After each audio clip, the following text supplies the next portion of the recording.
एक बार फिर से आप सभी लोगों का स्वागत है ओरिएंटेशन क्लास में, जो कि बायोक्वेशन एकेडमी के द्वारा की जा रही है।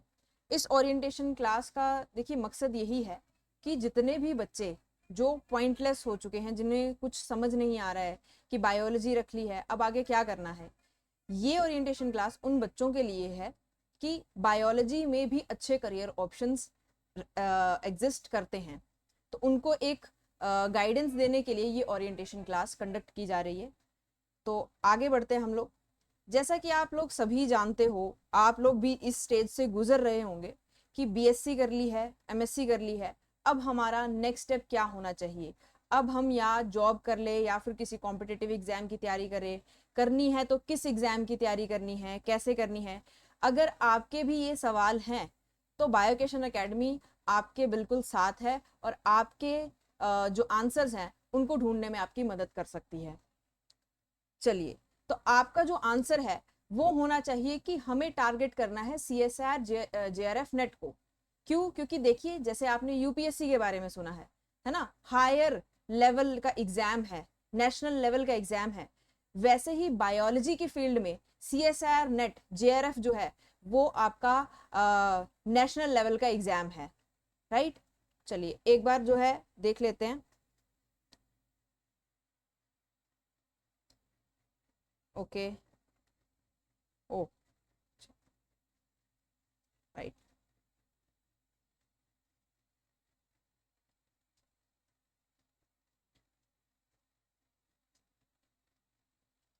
तो अभी तक अगर जिन लोगों ने हमारी ओरिएंटेशन क्लास के बारे में नहीं जाना है, नहीं समझा है, उनके लिए मैं बता दूं कि ये जो क्लास है वो उन बच्चों के लिए है जो पॉइंटलेस हैं, जिन्हें पता नहीं चल रहा है कि बायोलॉजी रख ली है अब क्या करना है ना।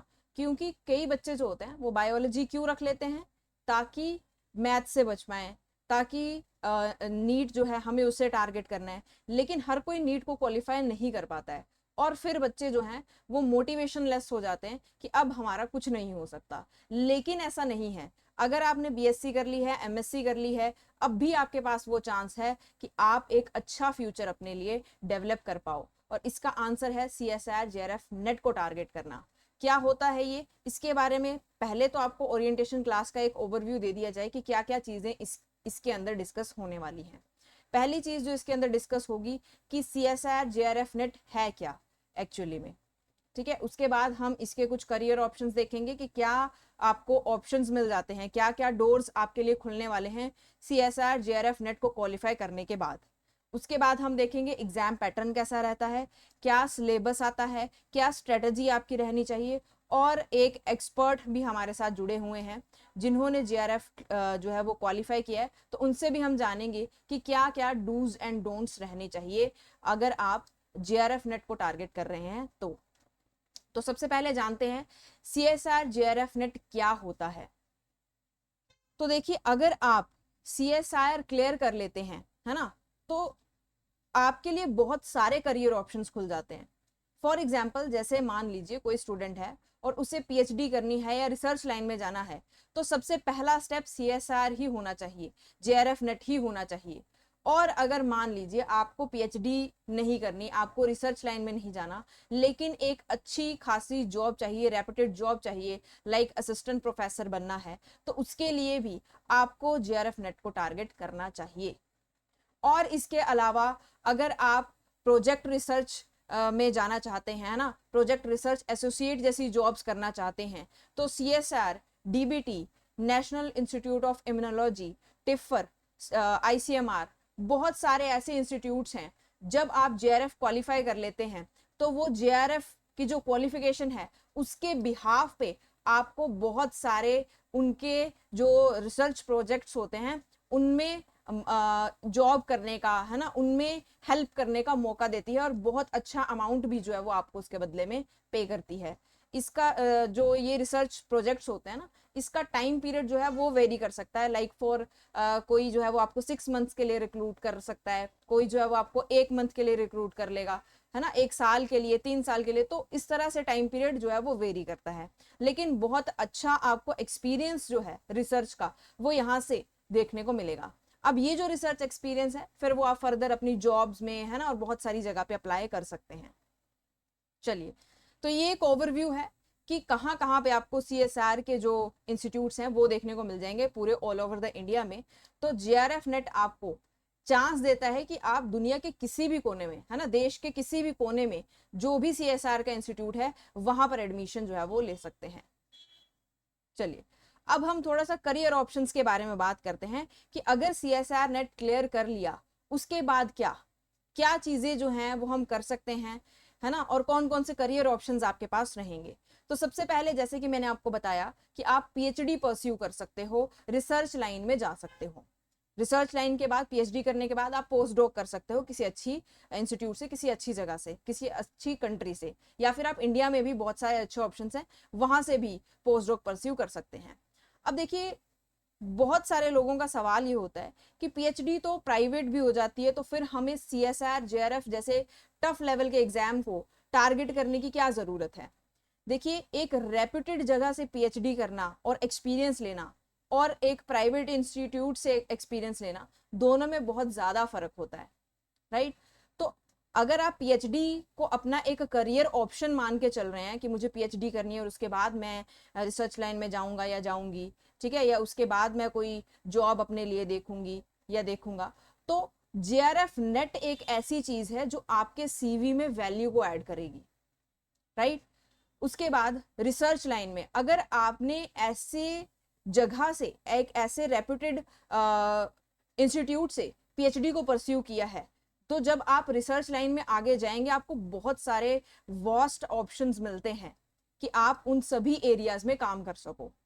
उसके बाद मान लेते हैं कि आपको PhD नहीं करनी, आपको रिसर्च लाइन में नहीं जाना, तो बहुत अच्छी सैलरी के साथ आप असिस्टेंट प्रोफेसर की 9 to 5 जॉब को भी जो है वो अपना सकते हैं। इसमें कोई बुराई नहीं है, ये बहुत अच्छा ऑप्शन है, ठीक है।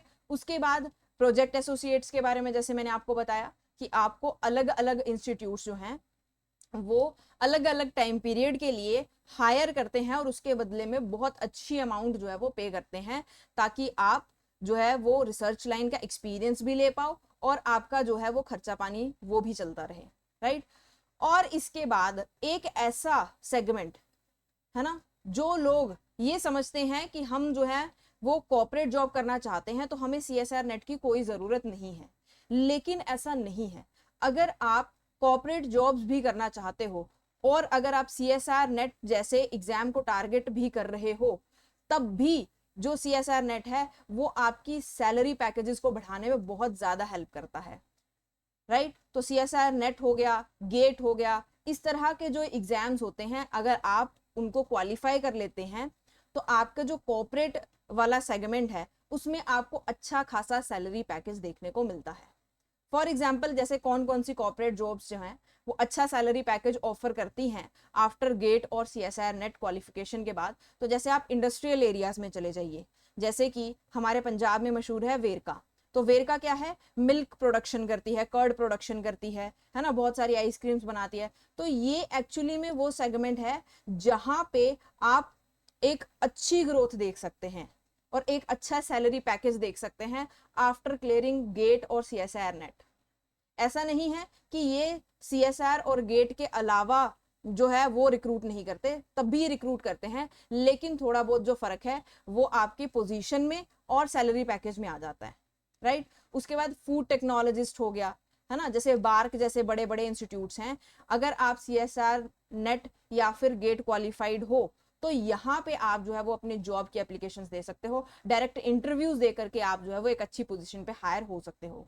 उसी तरह से फार्माको विजिलेंस आ जाता है, उसी तरह से क्वालिटी कंट्रोल आ जाता है। बहुत सारी ऐसी कंपनीज हैं, है ना, जो भी ह्यूमन कंजप्शन बेस्ड कंपनीज हैं वो सारी की सारी इन सेगमेंट्स में रिक्रूटमेंट देती हैं और बहुत अच्छे सैलरी पैकेज देती हैं, लेकिन आपके पास क्वालिफिकेशन जो है वो भी अच्छी होनी चाहिए। चलिए अब आगे बात करते हैं कि एग्जाम पैटर्न कैसा रहता है। तो पर्टिकुलरली हमने यहाँ पे CSR के JRF के बारे में बात की है, वैसे ही DBT, है ना, ICMR, इनका जो सेगमेंट है ऑलमोस्ट जो सिलेबस है वो तो सेम ही रहता है, लेकिन पेपर का जो एग्जाम पैटर्न है वो थोड़ा सा वेरी करता है, लाइक गेट का थोड़ा सा वेरी करता है, राइट। तो यहाँ पे हम CSR को टारगेट कर रहे हैं, इसलिए हमने यहाँ पे CSR का एग्जाम पैटर्न जो है वो आपको दिखाया है। जैसे कि आप देख रहे हैं सेक्शन A में क्या है, सबसे पहले जर्नल एप्टीट्यूड आता है। इसमें टोटल 20 एमसीक्यूज रहते हैं, जिसमें से आपको 15 क्वेश्चंस को अटेम्प्ट करना होता है, जिसमें से हर एक क्वेश्चन जो है वो 2 मार्क्स का रहता है और नेगेटिव मार्किंग जो है वो 0.25 से आपको देखने को मिलती है। ठीक है, तो जनरल एप्टीट्यूड एक ऐसा सेगमेंट है जिसको अगर आप अच्छे से समझ ले तो आप सारे के सारे क्वेश्चंस को सही मार्क करके आ सकते हो। क्वालिफाइंग आपको मार्क्स जो है वो ये दे सकता है। दूसरा उसके बाद है सेक्शन बी।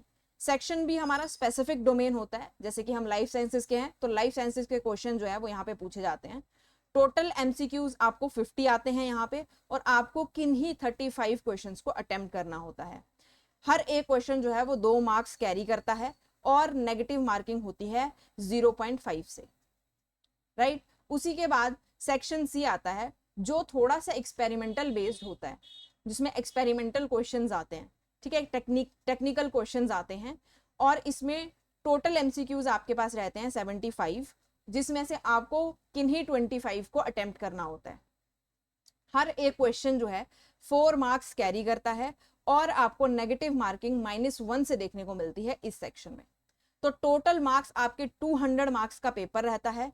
आपको टाइम मिलता है 180 मिनट्स, यानी कि लगभग 3 घंटे।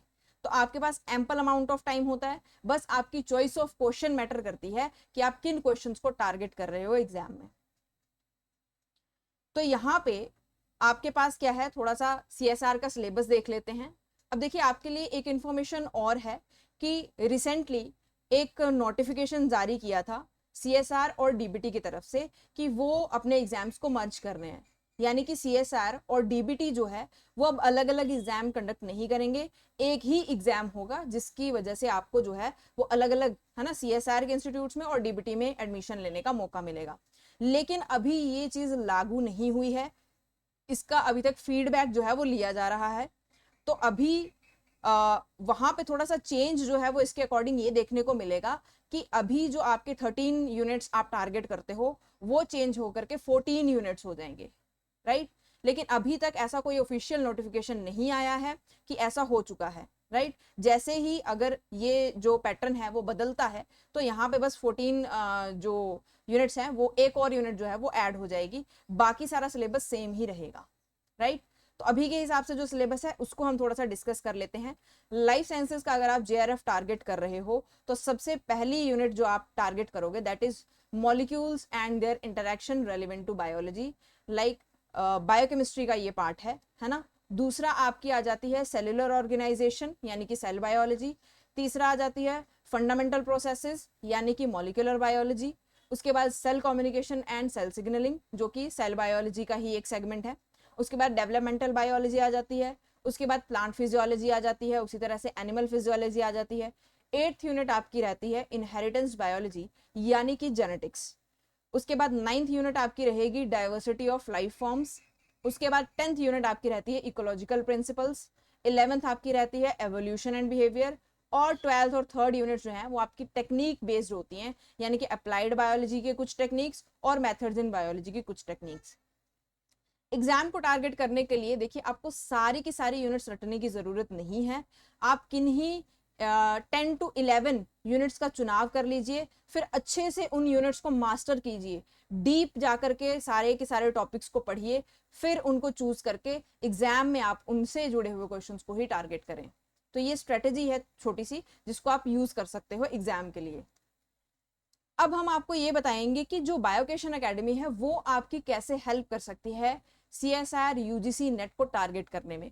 तो सबसे पहली चीज तो ये कि आपको यहाँ पे स्ट्रेटेजिक अप्रोच मिलेगी विद स्ट्रक्चर्ड लेक्चर्स, और आपके PDF फॉर्म में नोट्स मिलेंगे, यानी कि क्लास में आकर के लिखने में टाइम व्यर्थ बिल्कुल नहीं करना है।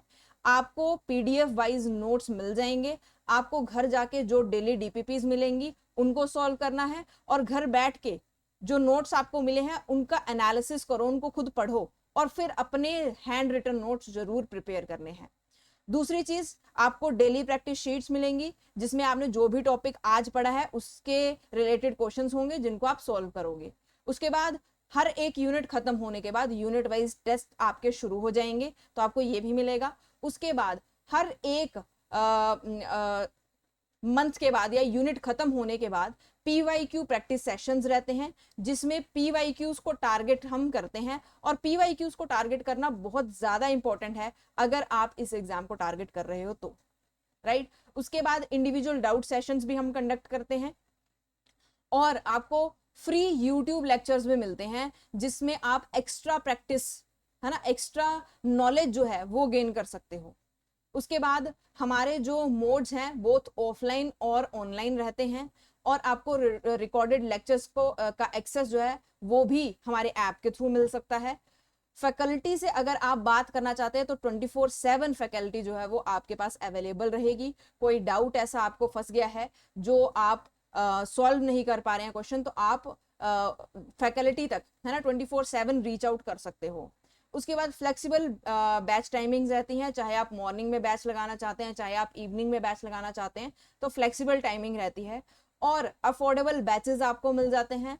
और एक और बहुत ज़रूरी बात जो आपको सिर्फ और सिर्फ बायोकेशन एकेडमी प्रोवाइड कर रही है, दैट इज कि आप वन टाइम पेमेंट करो बैच की और लाइफ टाइम एक्सेस पाओ बैचेस का, जब तक आप चाहो हमारे साथ जुड़ करके तैयारी कर सकते हो। तो बायोकेशन एकेडमी जो है वो सिर्फ और सिर्फ आप लोगों के लिए इतनी मेहनत कर रही है कि जो बच्चे पॉइंटलेस हो चुके हैं या इतना महंगी फीस अफोर्ड नहीं कर सकते, वो भी इस एग्जाम के लिए जो है वो खुद को प्रिपेयर कर सकें। तो अब हमारे साथ जो है वो एक एक्सपर्ट जुड़े हुए हैं। आई वॉन्ट कि मैम जो है वो आपके साथ उनकी स्ट्रेटेजी जो है वो शेयर करें।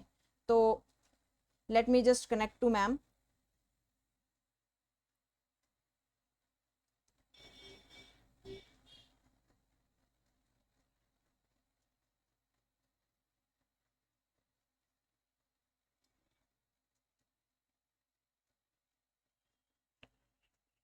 मैम क्या आप मुझे सुन पा रहे हैं? मैम आपका माइक शायद ऑफ है, आवाज़ नहीं आ रही आपके एंड से ना। हाँ जी। तो मैम जैसे कि हमारे साथ बहुत सारे लोग जुड़े हुए हैं और आपसे बहुत सारे क्वेश्चंस जो हैं वो पूछना चाहते हैं, और हम आपका बहुत ही स्वागत करते हैं बायोकेशन एकेडमी के प्लेटफॉर्म पे। और बहुत सारे सवाल मेरे मन में भी हैं और आई होप उनके मन में भी होंगे। तो मेरे एंड से जो सवाल हैं वो ये हैं कि आपने CSR को ही क्यों चूज़ किया?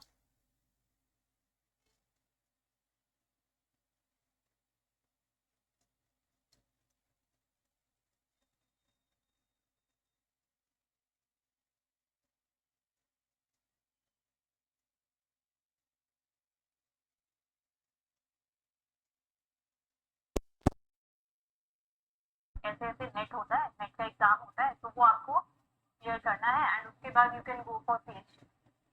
तो बैक ऑफ द माइंड ये चीज़ थी मेरे कि मुझे रिसर्च ही मतलब आगे कंटिन्यू करनी है।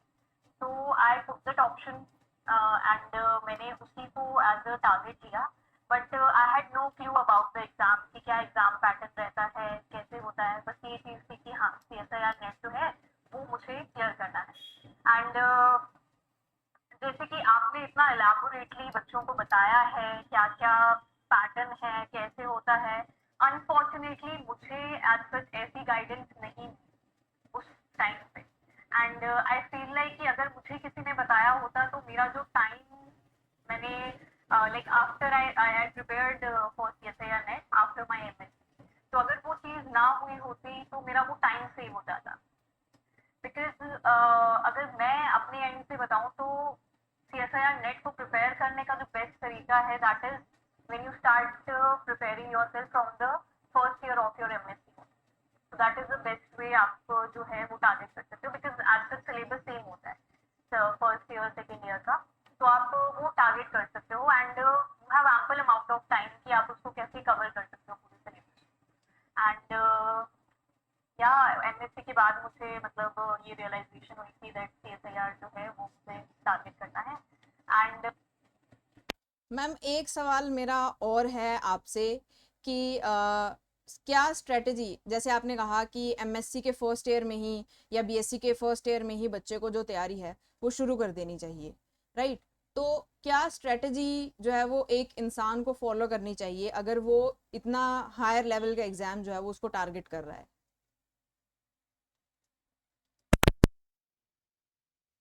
लेवल्स वाले बच्चों के लिए वो एक ऐसी टिकट है जो बेसिकली आपको प्रोफेशनली बहुत बेनिफिट करने वाली है। बिकॉज नॉट जस्ट अगर आपका पीएचडी में इंटरेस्ट नहीं है, अगर आप टीचिंग लाइन में भी जाना चाह रहे हो या अगर आप कॉर्पोरेट में भी जाना चाह रहे हो, तो सीएसआईआर नेट एक आपको अपर हैंड दे देता है। तो it sets you apart from the other candidate जो इस रेस में चल रहे हैं या जो प्रोफेशनली फ्लरिश करना चाह रहे हैं लाइफ साइंसेज में। तो मुझे लगता है कि ये ऑप्शन सबसे बेस्ट है। बिकॉज लाइक यू सेड कि ये जैसे बायो का यूपीएससी है, तो यूपीएससी के अंदर जैसे आप इसको टारगेट करते हो, तो वो लोअर लेवल के जो एग्जाम्स है वो भी आप इसमें क्लियर कर सकते हो, राइट। तो मेरी स्ट्रैटेजी एज सच ये रही कि पहले तो मुझे नहीं पता था, I had no idea about the exam. तो आई ज्वाइंड मतलब ऑनलाइन मैंने ज्वाइन किया था coaching institute, where I get the idea about the pattern, क्या क्या पैटर्न रहता है, क्या सेक्शंस होती हैं, कौन सी यूनिट जो है वो हमें मास्टर करनी चाहिए। बिकॉज एज सच मतलब as a human being, as an average student भी आप लगाओ तो पॉसिबल नहीं है हर स्टूडेंट के लिए वो सारी यूनिट्स को कवर कर पाना। तो ये बहुत इंपॉर्टेंट चीज है कि आपको पता होना चाहिए एज अ इंडिविजुअल कि आपका स्ट्रॉन्गेस्ट पॉइंट क्या है या आपका स्ट्रॉन्गेस्ट सब्जेक्ट कौन सा है जिसको आप मास्टर कर सकते हो। बिकॉज अल्टीमेटली ये एग्जाम आपके साइंटिफिक जो एनालिसिस है उसको चेक करता है, उसको टारगेट करता है। तो स्ट्रैटेजी ये होती है, जो किसी भी एग्जाम को स्ट्रैटेजी की यही है कि आप स्टैंडर्ड बुक्स को फॉलो करो। बट मैम स्टैंडर्ड बुक्स को फॉलो करने का ये है कि उसमें सिलेबस बहुत वास्ट है, एक स्ट्रक्चर्ड वे में नहीं है, राइट। तो अगर आप देखो सीएसआईआर नेट का सिलेबस, तो इट इज ऑलरेडी वो इतना वास्ट है, उसमें भी अगर आप टॉपिक के अंदर जाए तो उसमें भी आपको सब टॉपिक्स मिलेंगे। तो इतने कम टाइम में सारी 13 यूनिट 13 बुक्स को आप मतलब रट नहीं सकते, ना ही उनका मतलब एनालिसिस कर सकते हो, उनको अच्छे से पढ़ सकते हो।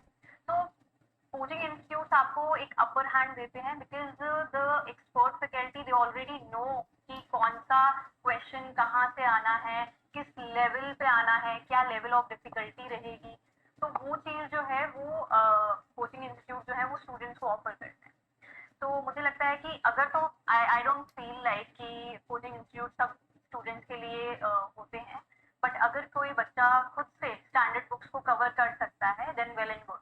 But if he or she is not able to go through that rigorous process, मतलब because already time आपके पास नहीं है, तो आप जो है वो कोचिंग इंस्टीट्यूट जरूर ज्वाइन करो बिकॉज वो आपका टाइम सेव करेगा।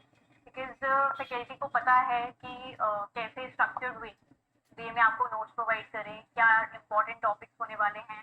And more probably ma'am strategy मुझे लगता है कि ज़्यादातर स्टूडेंट जो हैं वो क्लियर नहीं कर पाते हैं कोई exam because they don't follow the test series. Test नहीं देते बच्चे, सिलेबस तो सब कवर कर देते हैं, सारे इंस्टीट्यूट सिलेबस भी कवर करवा देंगे, बट अल्टीमेटली द जो रिजल्ट आना है वो आपकी प्रैक्टिस से ही आना है। तो हम उसमें हेल्प करते हैं बच्चे की, हम उनको इंडिविजुअल अटेंशन देते हैं, कहाँ उन्हें दिक्कत आ रही है, कहाँ वो चीज़ कमी हो रही है। तो वो स्ट्रैटेजी जो है वो बहुत इंपॉर्टेंट है कि आप एक पूरा अपना एक शेड्यूल बनाइए, आपकी दिनचर्या जो होनी चाहिए। आपको आई गेस मेरा 9 o'clock स्टार्ट हो जाता था, मैं 9 o'clock बैठ जाती थी स्टडी टेबल पे। तो 9 o'clock जो है 9 से लेके I had ample amount of time कि मैं हर यूनिट को कैसे कैसे मुझे टाइम देना है। हाँ, हर टॉपिक के बाद यू शुड प्रैक्टिस क्वेश्चन, आपको क्वेश्चन प्रैक्टिस जरूर करनी है बिकॉज वही क्वेश्चन प्रैक्टिस आपको बताएगी कि क्या इंपॉर्टेंट चीजें हैं, कहाँ पर आप लैक कर रहे हो। So that productivity is very important, do analysis and practice. तो ये चीज बहुत इंपॉर्टेंट है। मैम एक आखिरी सवाल जो मेरा रहेगा आपसे कि क्या डूज एंड डोंट्स होने चाहिए अगर एक बच्चा जो है वो टारगेट कर रहा है एग्ज़ाम को, क्योंकि हम जब प्रिपरेशन करना शुरू करते हैं तो बहुत सारी चीज़ें ऐसी होती हैं जो हमें पता नहीं होती कि क्या हमें फॉलो करनी चाहिए, क्या हमें चीज़ें जो हैं वो नहीं करनी है। तो एक शॉर्ट वे में अगर आप बता सकें कि क्या डूज एंड डोंट्स जो हैं वो एक बच्चे की तरफ से रहने चाहिए, तो उसके बारे में थोड़ा सा डिस्कस अगर आप करें तो अच्छा लगेगा।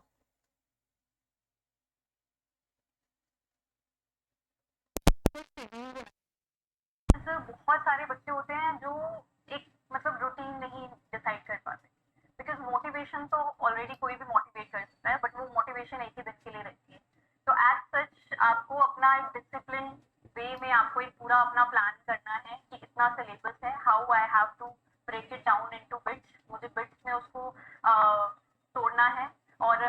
का एक टारगेट जरूर रखें कि आज मैंने अगर ये टॉपिक कंप्लीट किया है तो आज मैं ये टॉपिक कंप्लीट करके ही सोऊंगा। तो ये माइंडसेट रहना चाहिए। तो एक डिसिप्लिन बहुत इंपॉर्टेंट है, बिकॉज डिसिप्लिन आपको अभी तो दिक्कत देगा बट लॉन्ग रन में it will be your for your own benefit, वो आपके ओन बेनिफिट के लिए रहेगा। तो ये बहुत इंपॉर्टेंट चीज है। It is not just for मतलब किसी भी एग्जाम के लिए बहुत इंपॉर्टेंट चीज है।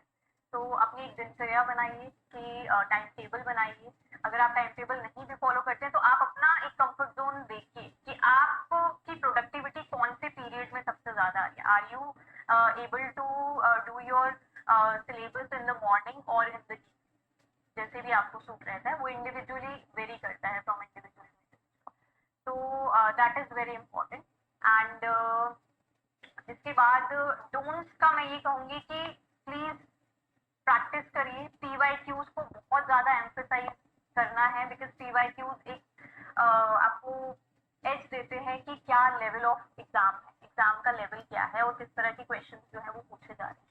तो अगर आप CSIR के, वैसे तो लास्ट मैं कहूँगी कि आप एटलीस्ट एग्जाम से पहले you should have solved at least 20 PYQs.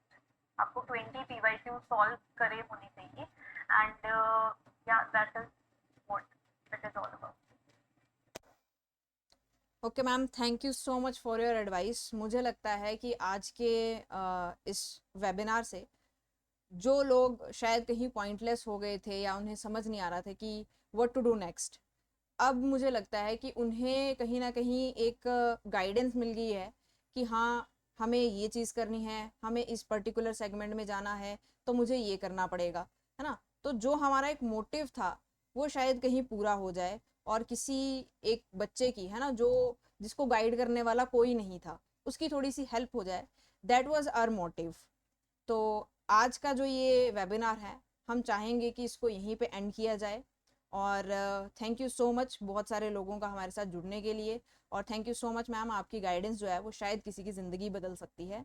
So thanks everyone, thank you so much.